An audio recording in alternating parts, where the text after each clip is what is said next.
Next on BYUSN, the Big 12 football schedule delivers an historic rundown for BYU football.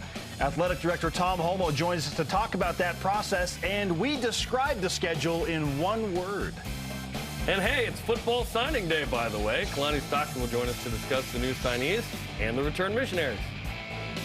Welcome to BYU Sports Station, presented by the BYU Store, official outfitter of BYU fans everywhere. It is Wednesday, February 1st. Wherever and however you're connected, great to have you with us. I am Spencer Linton, teamed up alongside Jarom Jordan, a man who's ready to paint the Big 12 logos himself at LaVell Edwards Stadium. I'm just waiting for which Pantone we're using of blue, because we know it's going to be a blue Big 12 logo. So let's go. Okay, on today's show, huge show. Like, we say that sometimes. We actually mean it today. We react to the first Big 12 football schedule. Of course, there was a special yesterday at noon, in case you missed it, but we'll react today as well. Tom Holmoe and Kalani Sitake are on the show. You know it's big time. We're both wearing collared shirts. Let's go. Plus all the info and news about the football signees, with return missionaries coming back as well, most of which are here for the spring. We'll give you the breakdown. But first, here are today's headlines. The Big 12 football schedule has been public for about 22 hours now. BYU will face 10 Power 5 teams in a season for the first time ever. 9 conference games. They'll face 8 teams which qualified for bowl games last season. BYU opening Big 12 play at Kansas. Have a Friday night home opener on September 29th against Cincinnati, and are the only incoming Big 12 team to play both Texas and Oklahoma in 2023. You have to win a national championship to have gotten that. Much more in just a few minutes. Maybe one of those. I forgot UCF won a mythical national title. Senior Bowl practice continues today. Jaron Hall had some nice throws. Individual blocking drills yielded some positive comments about Blake Freeland. And this man, Puka Nacua, shined, according to Pro Football Network's Cam Miller, who wrote, Nacua looked effortless and smooth in his routes during one-on-one drills, arguably the most important for wide receivers and defensive backs in the early going. After day one, Nacua isn't only rising up draft boards, he's catapulted his draft stock through the roof. Wow. So have we guaranteed 3 BYU draft picks this year? Interesting. Today marks February signing day for BYU football, the late signing day, if you will, in the world of college football these days. Running back L.J. Martin out of El Paso, Texas, defensive lineman David Latu, a Bingham High School product out of Utah, have been announced so far this morning. More on what these signees bring to BYU football coming up with the head football coach Kalani Sitake in studio. Martin is a top 300 guy, like big-time pickup. Golfer Zach Jones won his first collegiate tournament with the 1600 finish at the Arizona Intercollegiate. He'd never finished in the top 10 before. Tremendous showing. Cougars finished in 4th place. Former BYU basketball forward Yoli Childs had 26 points, grabbed 10 rebounds for the Hamburg Towers today against Prometheus Patras. Good movie. In a Euro Cup showdown. All rise and shout. It's time for What's Trending.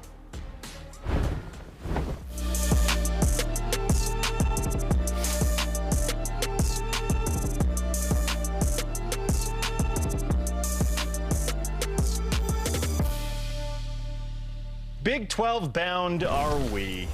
The schedule makes it feel a little more real, does it not?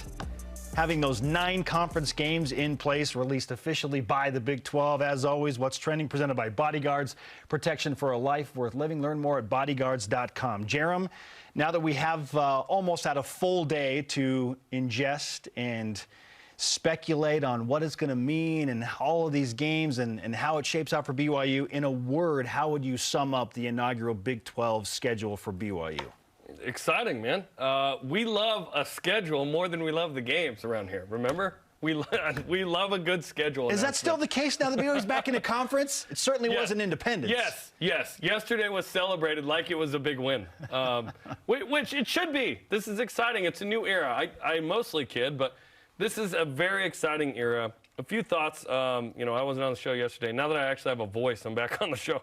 The Cincinnati game on a Friday, did BYU get to request, hey, we want a Friday game so we don't bump up against conference? Because in the Big 12, I would imagine you just have to do what you have to do. We'll talk to Tom Holmoe. Playing both Oklahoma and Texas, just ensuring that you get both of them should they leave after 1 year, which sounds like maybe that's the case. We don't know that yet. Right now it's 2 years, is awesome. Also, 4 home, 5 road. Yep. Okay. Next year, BYU is scheduled to play 2 on the road next year in non-con. So still that 6 home, 6 road thing. I would like BYU to get to that 7 home thing. We'll talk to Tom coming up. Senior day being Oklahoma, just incredible, right? The longest road swing, like the balance of this is great. Sure. The longest road swing is 2 games at Texas and West Virginia. The longest homestand is 2 games, Iowa State and Oklahoma. We're not going to see what we've seen a couple of times where BYU just has to kill itself at the front end of the schedule.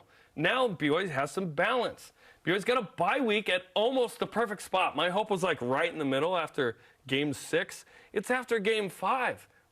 And it's 3 non-con the first 2 weeks, certainly tune-ups. So you can play a tough at Arkansas game. You can play 2 league games, take a breath, and then get ready for the next 7. Like I love how that shook out. Whether that BYU had any say in that, which is probably not. I'm assuming the Big 12 is like, this is when your bye week is. It is what it is. I love that BYU is the only expansion team to play Oklahoma and Texas. That's just kind of a fun nugget. And I love that BYU is going to continue to play an ambitious schedule, obviously, that goes all over the country. Arkansas, Kansas, Texas twice, West Virginia, Oklahoma. You almost feel bad for the West homies who have enjoyed BYU on the West Coast at some point. There's not a single game in the Pacific time zone anymore. Welcome to Central time zone era of BYU football. But it's exciting, man. Like, this was a day we've waited for. We've joked about what's taking so long. We finally have it. We can kind of settle in. Also, I feel like it's manageable enough in terms of the competition to be able to do pretty well in year 1. And you don't play a couple of teams in Baylor, Kansas State, UCF, Houston. Like, those are all tough road trips and/or games. So I think competitively it's good as well. Defined pretty well in wins and losses. Like, yes, BYU's going to make a bowl game. Like, they can compete for 8. Yeah, somewhere in that 6 to 8 range in year 1. Obviously, anything sub 6 any year is a failure. But if you can sort of be reborn from that, great. But I think BYU has too much talent on this team to not expect at least 6, if not kind of 8. And what if BYU goes crazy and they're way more ready than we think? And Jay Hill has this amazing situation on defense to where they push for more. Who knows? Yeah, I set the over-under at 7.5, and the schedule got released, and I'm staying with 7.5. Yeah, I think that's fair. BYU, in a word, with this Big 12 schedule, has opportunity. Just great opportunity to host these teams, to make a statement that they belong in a Power 5 conference. We're all kind of wondering how much these tougher independent schedules really prepared BYU for the 10 Power 5 scenario. We think that BYU has an advantage over the likes of TCU and Utah, who had to make the direct jump from Group of 5 right to Power 5. Now, because there has been this intermediary ground, it's like, okay, maybe BYU is a little bit more ready, and how will that manifest itself once BYU finally gets there? We're going to find out, finally, with 10 Power 5 games. I'm staying with 7.5 wins as the over-under. Opportunity is the word I chose. This is an A schedule if we are grading it. The only thing that would have made it an A+ for me, and I am being super nitpicky here, is if BYU could have had the bye week maybe after TCU, so it's 6 games, bye week, and then 6 games, because they got to go on this really tough stretch from October 14th to November 4th, which includes 3 road games in 4 weeks, at TCU, at Texas, at West Virginia, and then you got Texas Tech in the middle of that 4-game stretch. That's it. That's the only thing I would have changed, is maybe give BYU 1 more game before the bye week instead of making them have that really tough 4-game stretch. And I would have liked to see Baylor on the schedule somewhere. I just think that that is a rivalry waiting to happen. There's already the elements that have been built up there. So yeah. I know probably why Baylor's not on the schedule, because BYU played them in each of the last 2 seasons. So it makes sense for the conference to be like, we'll give them a break this year. Let's kind of work things out in a different way. And that's fine. So those are the only 2 nitpicky things I have about the schedules. Maybe a week later for the bye, break up that tough 4-game stretch, and give me Baylor. But all in all, great opportunity for BYU to go out and prove that, yes, the independents worked not only in getting BYU to the Big 12, but in preparing them to make the transition from a Group of 5 team to a Power 5 team that much better. We can always pick nits, right? We love that. But yes, BYU will be more prepared. How will we know? They need to have better records than TCU and Utah did the first 3 years. No losing records. That's the only way to ensure that you do it. Like, you aren't what you say, you are what you do, right? And BYU needs to go out and do it. But and I'm cool not playing Baylor because we played them the last 2 years. Because maybe that ensured you played Oklahoma and Texas. Like, if that was the cost, easy, 100%, right? I would take that. Yeah, for sure. Yeah. No, this is going to be fun. This is going to be so fun. I don't call it an A myself. I haven't thought about the grade I'd give it. If Arkansas was like a bigger game, that one P5 non-conference, perhaps that would elevate this in my mind. But I don't need elevation in this first year. What I need is BYU to make a bowl game and compete and look like it belongs. You bring up an interesting point there. BYU does BYU have to prove it sort of belongs in a P5 these first couple of years? Because I'm feeling like, no, BYU's in. Like, what? Interesting. Do you have to prove it? You're already in. But I see your point of, okay, you can't just be in the dregs of the league initially, and then it's like, well, why did we invite you? No, BYU belongs. They've been Power 5 for a long time. We're talking decades. And now BYU has an opportunity to compete for college football playoff spot should they pull off TCU.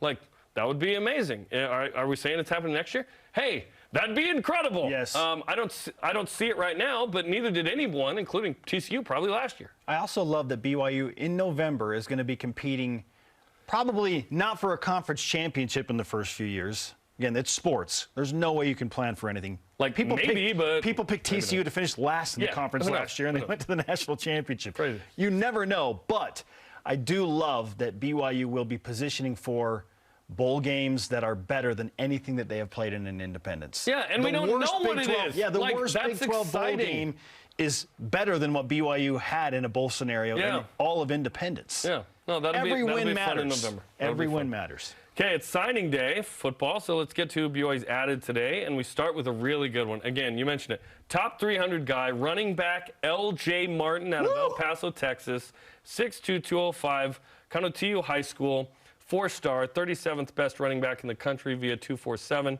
Senior year, 2137 yards, 23 touchdowns. Career numbers in high school, nearly 6,000 yards rushing and 60 touchdowns. Yeah.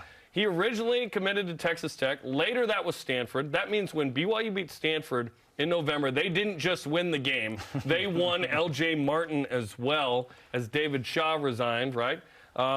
Big-time pickup for BYU. Going to compete for a lot of playing time initially, we think.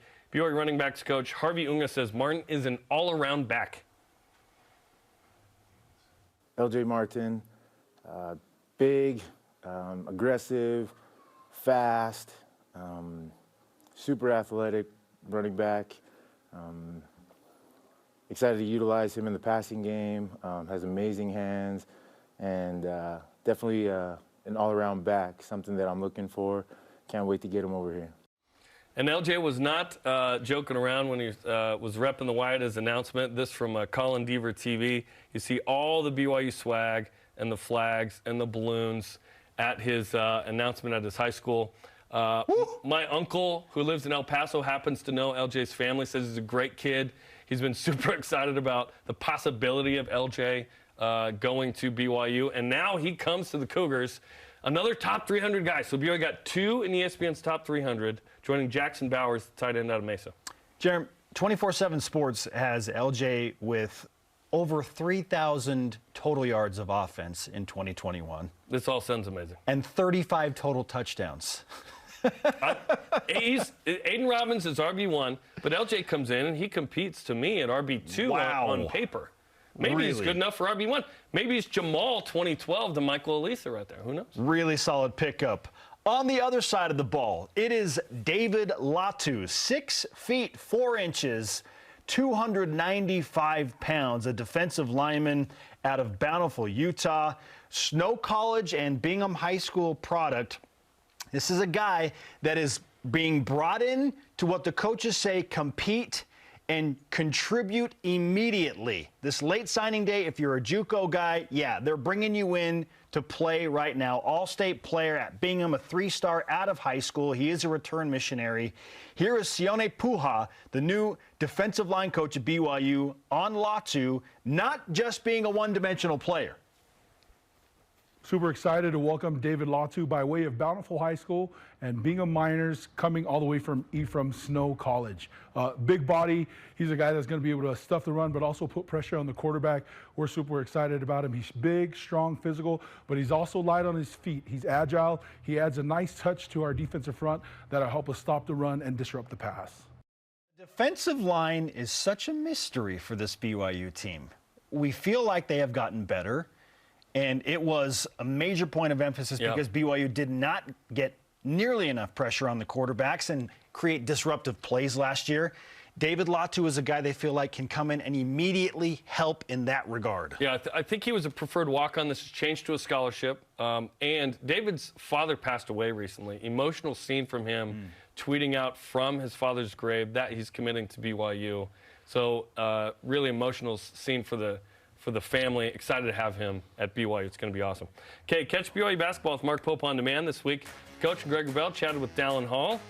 It was so good Saturday night against St. Mary's. It's on demand on BYUSN.com. Up next, BYU Athletic Director Tom Holmoe live in studio. What does he love about the inaugural Big 12 football schedule? He's going to tell us. This is BYU Sports Nation. This portion of BYU Sports Nation is presented by Bodyguards. Protection for a life worth living.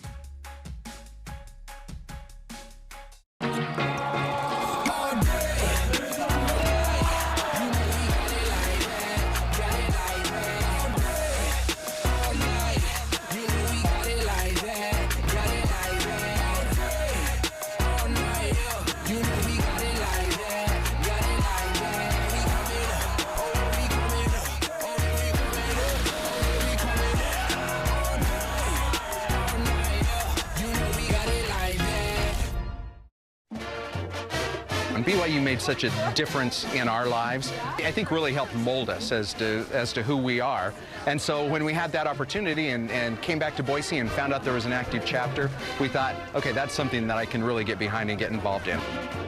We want to promote the BYU experience all over the region. We want people who leave BYU to still stay connected.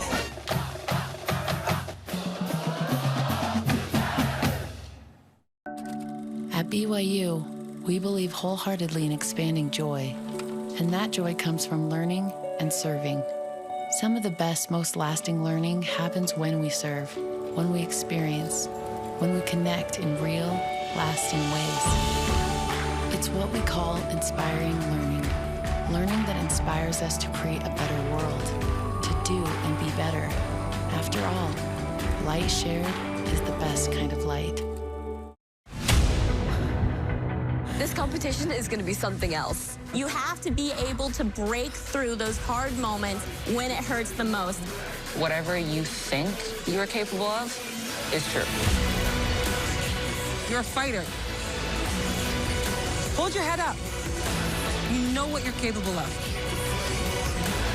We're all proud of you. That's what makes a champion. Let's go! Wow!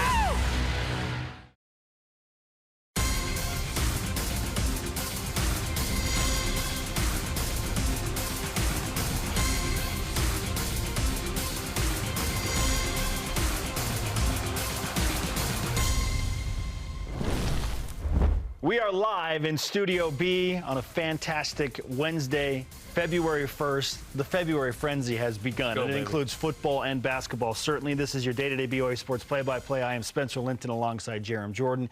We just showed you on screen the man who has captained and navigated BYU and the athletics department from independent status and a group of five now into a Power 5 conference. He joins us live, Tom Holmoe, the BYU Athletic Director.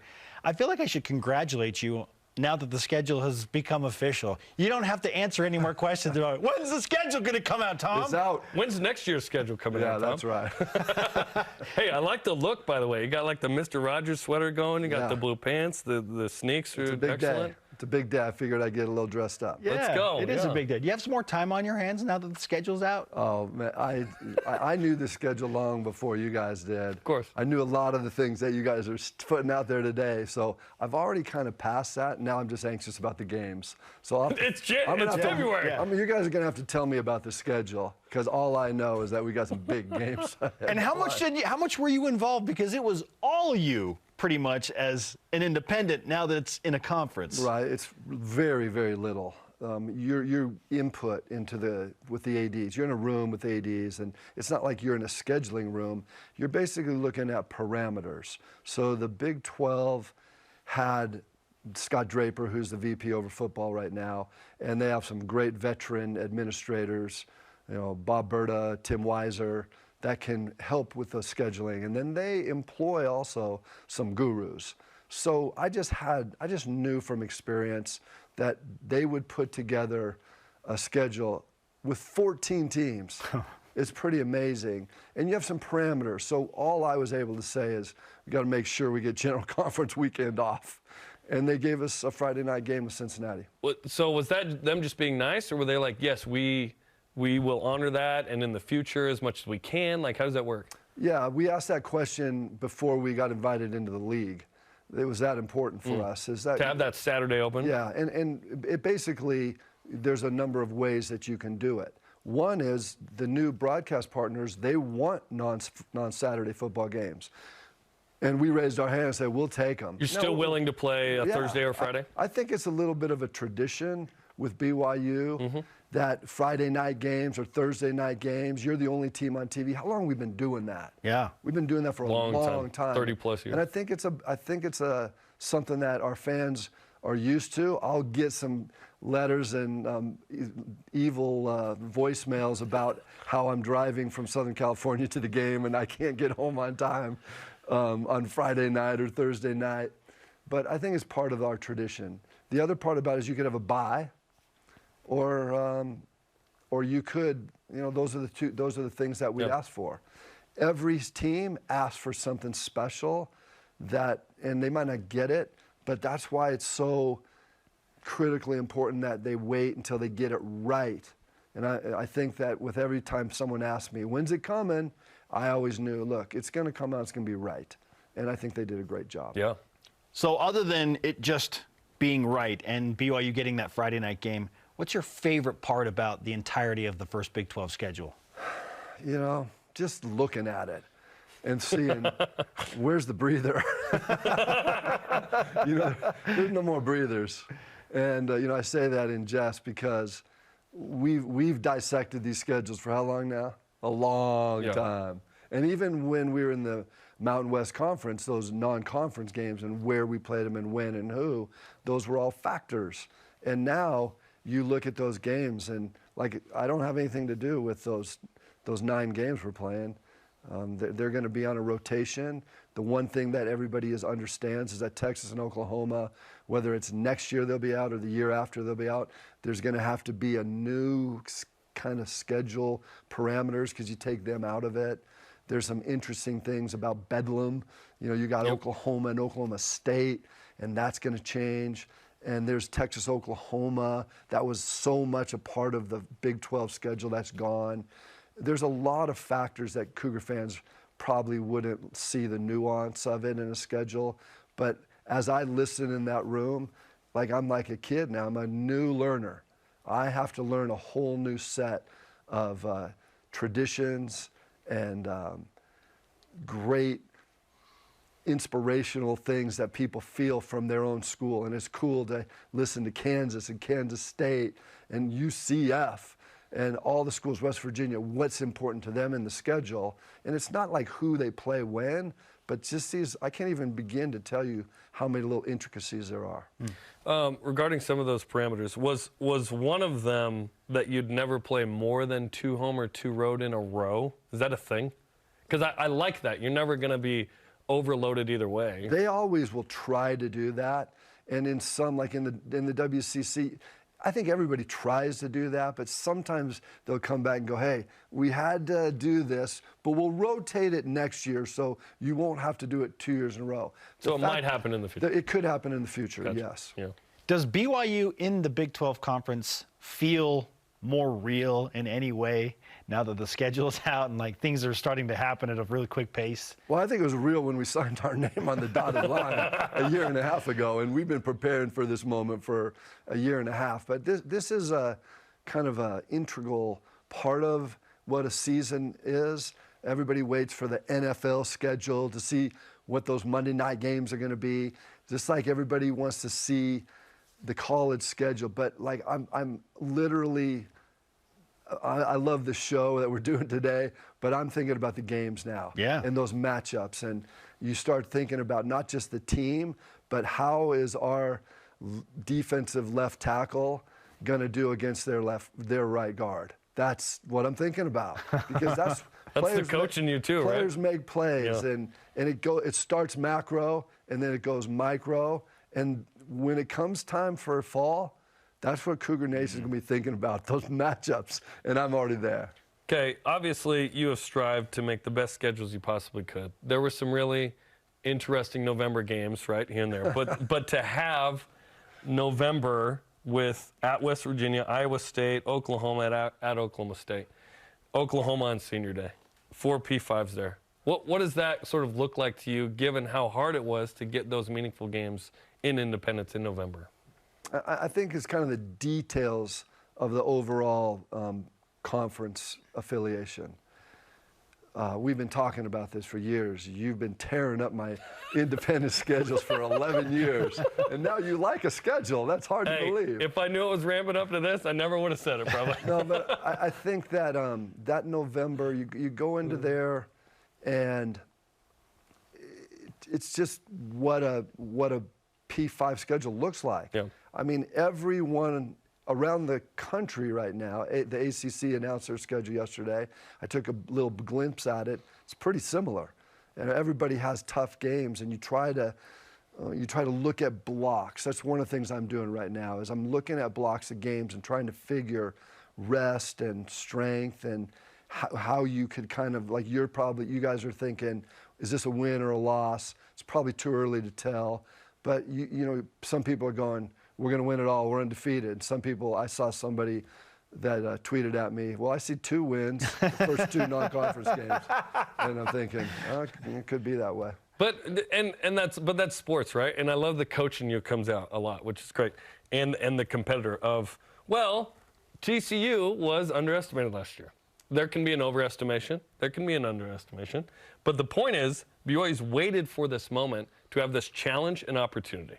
And now, as we've talked about, the ramp-up of independence, we feel, has prepared BYU for this more than if you had jumped from G5 to P5. Do you feel that same way? I don't think there's any question. I mean, it's been decades in the making. I think it's like the dream of Cougars from Lavelle's day till now. It's real. I think people feel it palpably on schedule release day. I didn't really anticipate that the schedule release was that big of a deal, because every year there's a schedule and you're going to play the games. You got to play them. Yeah. But I get it. I get how it makes it a little bit more real. We almost love a schedule more than the games, it feels like. Like, the idea of the schedule is very exciting to people. Yeah. I guess for me, like these 11 years, I get tired of the schedule because I do it 365. Now I'm like, okay, someone else does it for me? Fantastic. Okay, I got that. How hard is it to cancel a lot of these games, by the way? Because you wrote into the contracts, right? If we get into a P5 league, we're... I mean, I have to give kudos to Dave Brown. Everyone on the show knows that we couldn't have done Independence without his help. Dave, obviously the guru of scheduling, and he knew who's available and who wasn't, and when you could play and why you could play and how you could get a game down the road. And if you do this, they'll give you that. That was miraculous. And, you know, I just think that, oh man, that just all of that in the making, it seemed like a dream. Athletic director. Sometimes it was a nightmare. Yeah, yes. Well, again, the athletic director who has put up with all of that, Tom Holmoe, is with us on BYU Sports Nation. We do want to ask you one more question about scheduling, not as it pertains to football, but the first sports that are actually going to play Big 12 games, women's volleyball and women's soccer. These are done, right? They just haven't been released? Yeah, I think that they have been working on them for the same period of time. It's a different group. But I think you have to understand that when you're looking at a football schedule now, a football game in any one of these cities now or towns overtakes the town, overtakes the city, the hotel, and everything. And it's not like a West Coast conference where soccer and volleyball don't have to put up with football. So now that soccer and football schedule, or soccer and volleyball, has to be predicated on football. Because you can't, I'm not going to say you can't, you don't really want to be in town when you're having a home football game. Interesting. And so that's why those are waiting, just to make sure that all those little nuances of the football, now they have to go through with a fine-tooth comb with volleyball and soccer and make sure that there are not too many conflicts with the big boys. As the guys that call those games, we are excited about that. Very excited. Yeah. And we're excited that you might have a few more vacation days now that you don't have to do scheduling anymore, Tom. I don't think I can take a vacation. I just think now, we got invited into this conference about a year and a half ago. And for a year and a half, we've been going pretty full speed. For sure. There's a big ramp up. There's a lot of work to be done. A lot of work's been done. But I think that we have some momentum in preparation, and a lot of that momentum comes from the teams. And you look at like all these things like signing day, that's a big part of what we do. Without the players in all these sports, we never would have got here. I love looking back and just looking at the names of the players and the coaches and the years of the teams that made this possible. It wasn't the last 11 years of independence was an interesting chapter in the book, but this book started a long time ago. And that's why I think everybody has this excitement, because so many people contributed to where we are right now. And we're going to need more people contributing, invested fully to make it work. Because we're here now, but what's the sense in getting there if you don't do anything about it? And I'm looking forward to the first game will be soccer. That will be the first game. And when that happens, then's when I'm going to say, okay. It's here. It's here. It's real. And that Big 12 logo's on the pitch. Let's love go. It. Tom, thanks for the time. We know how busy you are, and we appreciate you spending some time with us. Super. Congratulations. Appreciate it. Okay, if you missed any of our BYU TV Sports interviews, shows, games, BYUSN.com has all this content on demand. All the Spencer Linton you could ever want. Oh, boy.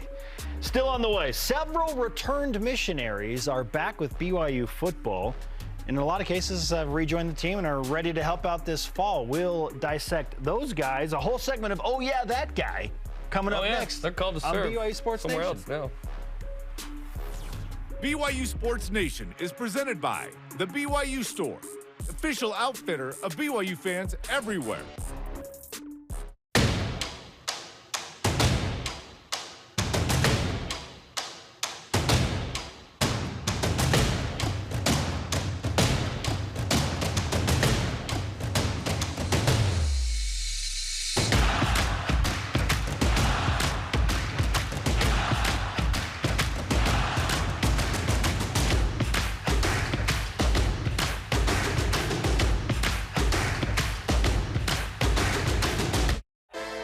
If you're looking to build your brand awareness and increase market share as BYU moves into the Big 12, this is the place, BYU Athletics.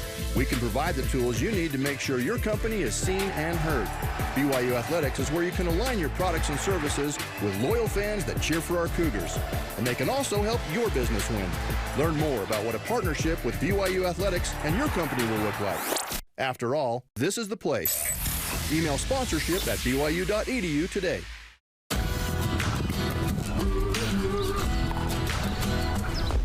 Whether you want to rock your retirement on the court, on the snow, on the waves, or in the gym, at Mountain America, we're here to help you get things rolling. Learn more at macu.com/retirement.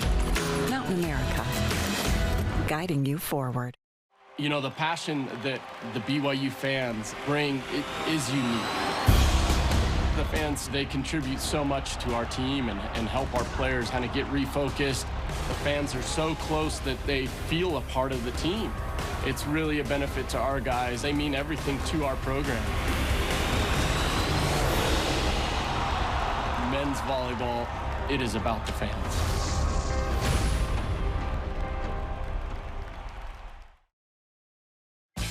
Welcome back to BYU Sports Nation. Follow us on Facebook, Twitter, Instagram, YouTube, TikTok, and follow Spencer on Be Real. Working on Are you that. on Be Real? No, I'm not. I'm on Be Real. I'm working on it. He is Jarom, I am Spencer. Let's be real once again here and whip it. Now, a special look in this whip around at the BYU 2023 returned missionaries. The "Oh yeah, that guy" segment. They'll rejoin the team or have already rejoined the team, and it's presented by Maersk, your e-commerce logistics shipping partner. Let's start with the RMs on the defensive side. Okay, they've been called to serve on defense. Ty Burke, a defensive back. Raider Demooney, Jack's son. Standout wide receiver is going to be an excellent DB here. John Henry Daly, David Nixon's nephew, also related to Taysom Hill, Craig Bills. He's going to be a baller, 6'5" edge guy. Ace Kafusi out of Kahuku. Oh, we'll take every Kafusi that exists. And Peter Tuipulotu, Peter's son, a DB. So good to have those guys back. All right, on the offensive side, on the line, it's Jake Griffin, a guy coaches are very excited about and making them think the pipeline to the NFL will continue. We'll take 6'8" offensive linemen. That's how we roll here. 6'8", 280, straight out of Mesa, Arizona. Yeah. You got Devin Downing, the wide receiver. Baller. Yeah, Baller. Dude, absolutely. Chase Roberts, teammate at American Fort. Yes. I've talked to Chase about this guy. Very excited to have him on the team. Also at the wide receiver position, Koa Eldridge, 6 feet, 180 pounds. Nukuluve Helu is at the running back position, and Marcus McKenzie at defensive back / wide receiver. We'll see if Gennaro or Fessy wins that argument there. Yeah, it's speed for McKenzie. His brother Dominique still on a mission. We'll see him in a year. Yeah, and McKenzie out of St. George, Utah. So obviously Brian's son, who played running back here. We love Brian. We love legacy.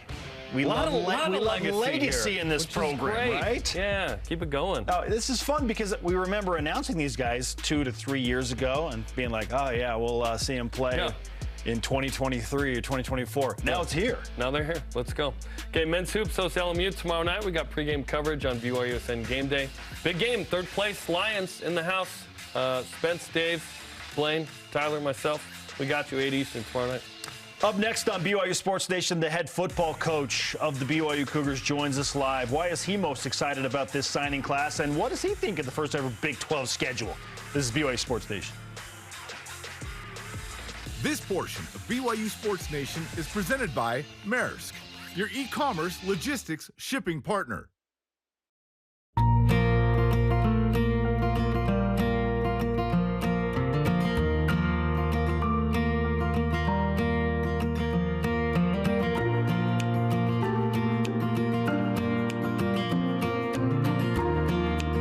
Wrapping up in a Minky Couture luxurious blanket. Getting cozy with family and friends. A gift for everyone. Minky Couture, official luxury blanket of BYU Athletics. Introducing the truck for adventure. The all-new 2022 Nissan Frontier doesn't compromise on power or comfort. This midsize truck was redesigned to incorporate the latest technology and designs for safety, comfort, and convenience. Plus, with up to 6,700 pounds of towing capacity and best-in-class horsepower, it's rugged enough for adventure and still safe enough to transport all your favorite people. Where's your new Frontier? You'll find it at Tim Dowling Nissan Southtown and South Jordan.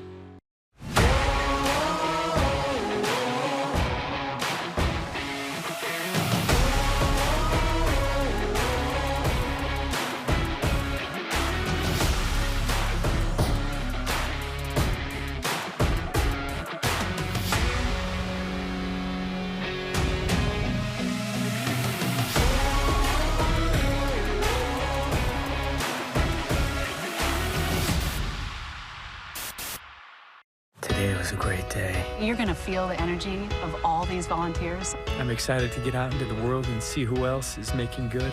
And you're going to meet some of the most amazing people. And we will all just lift each other up. What we do is we create memories for families. And you realize just how good people are. It does take a village. It's definitely been a journey.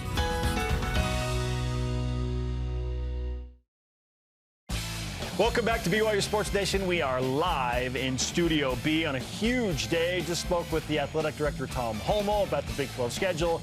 Now it is our pleasure to welcome in the head football coach, Kalani Sitake, into the Cougar Council Room, part of Studio B. Kalani's dressed like it's 0 degrees out there, which it basically is. Like, it's cold, man.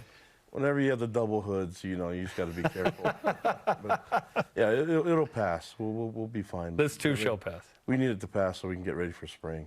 Exactly, but that's why you have an IPF too. That's right. We all felt warm inside when the Big 12 schedule was revealed yesterday. Yes, we did, Anchor Boy. It was very exciting, and it's still exciting.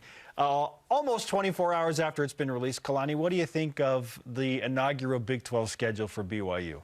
Well, it just seemed like when we first got invited to join the conference, it seemed so long ago, and so you just knew that it was coming, but just didn't really plan on it because we had so much to accomplish before then. And so now that we're sitting here in February, and it seemed about the right timing for us to see it. And you can feel the energy and the excitement from everyone, not just the fans, but even from the players. And the workouts yesterday was really nice. And so, yeah, I think this is going to be it's given the guys a really big boost of energy because now they see the schedule kind of sort itself out, and it's not as all over the place like it used to be. And I give a lot of credit to Tom and the administration for making the independent schedules work, but now there's going to be some familiar faces, and these are still new places to a lot of us, but I know I want to show off our fans, man, at home, and I can't wait for when you see the press release and the way they released it with the conference, a lot of the stuff they had was of our stadium, and so I'm excited for our fans back, here at home to represent and bring the noise, and then obviously I'm excited to see our fans out on the road and represent like they always do. Yeah, on that note, it was interesting to see Oklahoma fans and Cincinnati fans saying, like, I know where I'm going. I'm going to Provo. Going to Provo, yeah. I'm going to Provo. That's going to be my one trip. A lot of social media buzz about that. You mentioned all over the place. Do you like the balance of this? Like, you're never on the road more than 2 games in a row. You're never home more than 2. Got a bye week after week 5. Yeah, I really didn't care how it was going to shape up. I mean, I figure that there was going to be some teams that we're not going to play, and then there's going to be, with the 9 conference games, you're going to have either 5 at home and 4 on the road, or vice versa. And it works out perfectly for us. We just want to play the games and start getting organized and knowing who's on our schedule for the entire season. And I like the matchups, and just got to get our team ready. And I think we're on a good start. Okay, you said you didn't really care. So you didn't want Texas and Oklahoma in year 1? Because you got them both, which is exciting. Did you want both of them? Yeah, now that they're on there, of course, yes. Just in case, right? They bounce after a year? You knew you looked at the options and you say, okay, which ones are we not going to play? And that's not our decision. But now that the schedule's there, I'm happy. I'm really excited about the way it shapes up, and to have a bye in the middle of the season. You like that spot? Yeah, after the last 2 years of having it, after week 10, it's just something different, something new. I think we'll take advantage of it. Let's say we're able to, put some science behind it and see how to prep the guys for the first phase, then the break, and then to finish it off. So I think for the organization of it all and planning, I think it sets us up really nicely. Now, while the schedule has certainly become the headline because it's new and it's fresh and everyone's excited about it, that does, in a way, take away from today's signees. But we're going to do our best to give these guys the credit that they deserve, because these are players that are going to help you in these future Big 12 schedules and make some big plays. So let's start with the signees we just announced in the late signing day on February 1st. Running back LJ Martin out of El Paso, Texas. What do you like most about LJ and what he brings to the running backs room? Oh, he's a beast. And the guy breaks big-time runs, breaks tackles, makes cuts. And so he's physical, but very active, and he has fluid hips and great vision. And you can see in the highlights that he breaks tackles and he cuts, and he's got some speed. So he's a big play waiting to happen. And we have a rookie out there playing for Atlanta, that had a similar style. And I think he's a big back out of high school that I think he'll develop into being bigger. But I look forward to seeing him in his freshman year and being here this fall. I'm excited for it. I joke that you won twice versus Stanford in November. Getting him is a big-time get. And then David Latu on the defensive line. You guys have really invested in the defensive line in this recruiting class. And this feels like you found a scholarship for David, which is exciting. Yeah, and you know, to David's credit, he started picking up a lot of attention, a lot of P5 attention and offers, and we were fortunate to have him over the weekend for a visit. And once the recruits come here, whether they're PWOs or scholarship guys, they can see the vision for themselves being here and them being a part of the program. And once they're around the fans, I mean, it's you know, they talk about the basketball game and how exciting it was being in the game, even though it didn't work out the way we wanted, but the energy and the excitement from the Rock and the other fans that were there, and how awesome everybody was knowing who was visiting. And so that's a very educated fan base and people that know that we need good players, and David fits the bill, and he's a great player. I mean, he's disruptive, and we need guys like that at the line of scrimmage. Yeah, Sione Puha and Jay Hill and Justin Anderson have all talked about David specifically and kind of said, like, we expect this dude to come in and make an impact immediately. What's a fair expectation for him?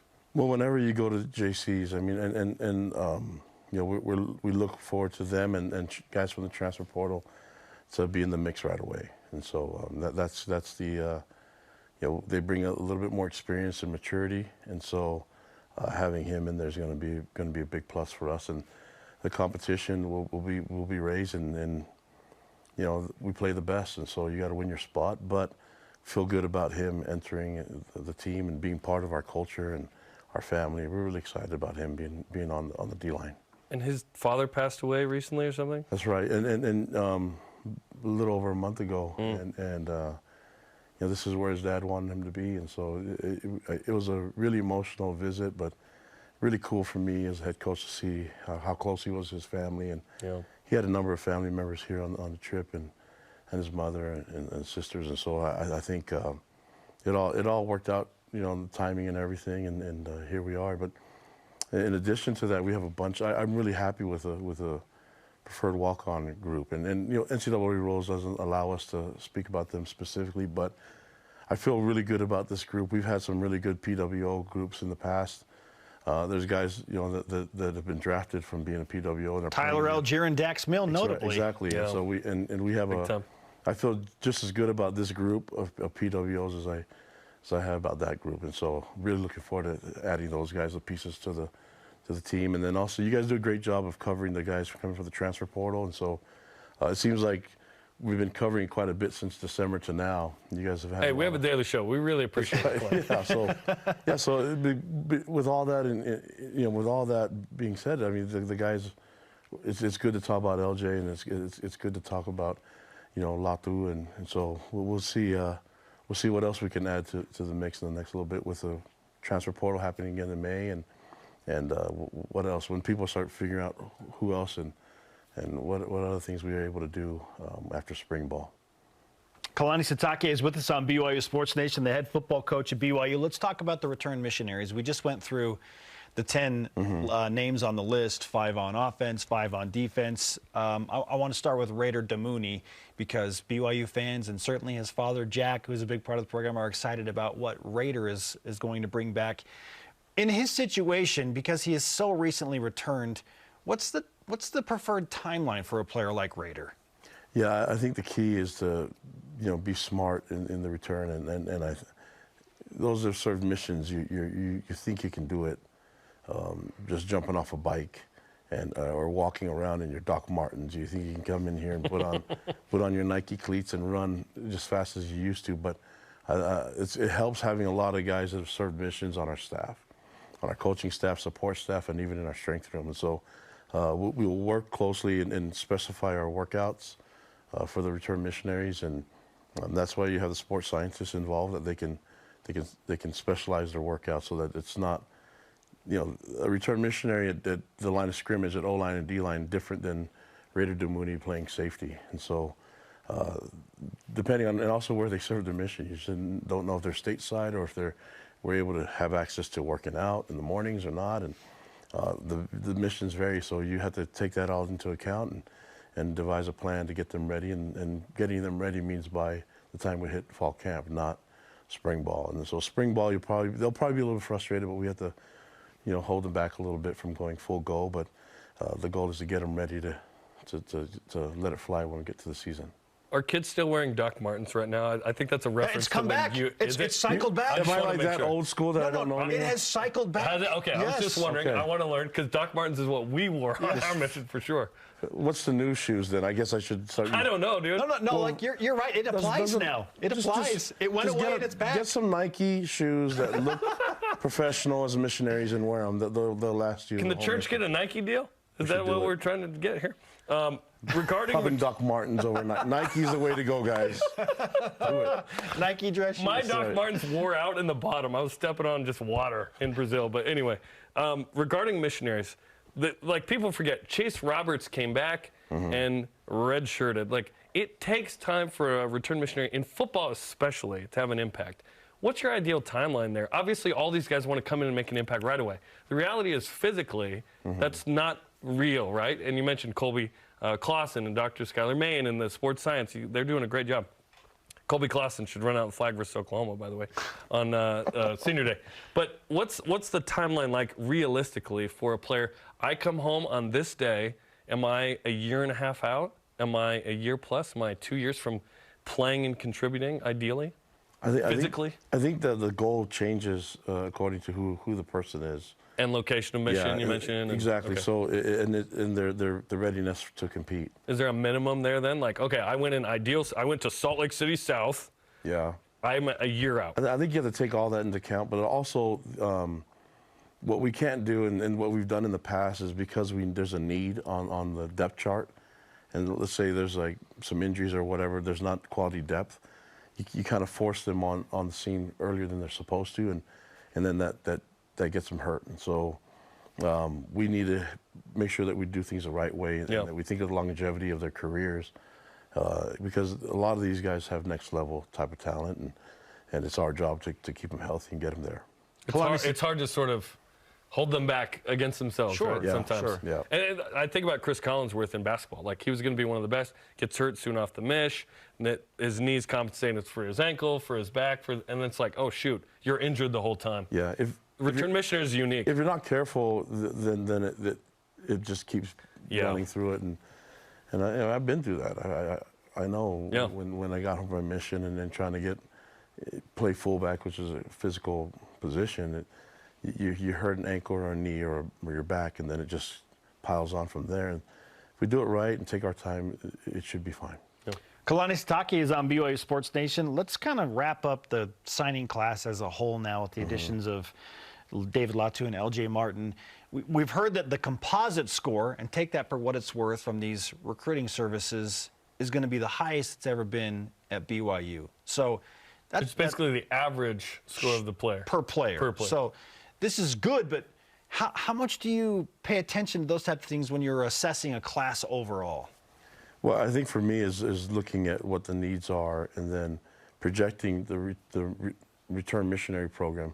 So there's some that are going to go on missions first, and then others that are going to start right away. It's that balance, and then the guys that are coming in. So when you take all that into account, and now you have the transfer portal, which could hurt you, but I think we did a good job of replacing players that have left with good quality depth and experience. And so I think we're in a better spot than we've been in the past, and I give a lot of credit to our support staff, our recruiting department, Justin Addison, and then Patrick Hickman, Brandon Bradley, that entire staff, the support staff. I know all our directors done a great job in the recruiting process throughout and that's just it's an annual. It's like the entire year, every day you're recruiting, and then obviously our coaches and our analysts and our GAs did an amazing job communicating, getting the right guys here, and then the fit that they are to our program and to the school. They're in line with the mission of our school and our team, which is right in line with the church. And so that's where we're headed, and I think it's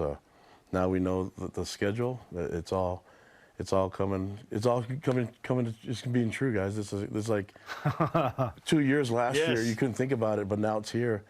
And let's go, man. I'm excited. I'm ready to roll. Absolutely. Spring ball will be exciting as well. It'll be fun. A lot of new faces, a lot of new fun stuff. Coach, we're looking forward to it. Thanks for the time, as always. You guys are awesome. Thanks, Kalani. Love you guys. Go Cougs. Doc Martens. BYU Men's Hoops hosts LMU tomorrow night. Nike, I mean. We've got pregame coverage on BYUSN Game Day where we're going to wear Nike at 8 Eastern on BYU TV. Up next, what you love most about the Big 12 schedule for BYU. This is BYU Sports Nation. BYU Sports Nation is presented by the BYU Store, official outfitter of BYU fans everywhere.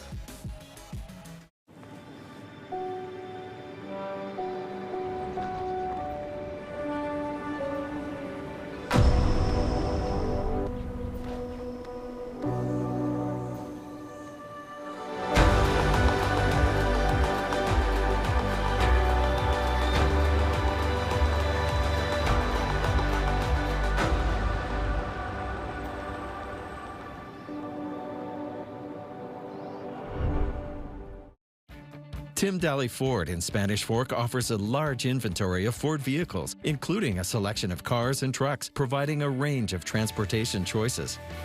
From the Ford Fusion sedan and the Edge crossover SUV to a range of pickups including the F-150.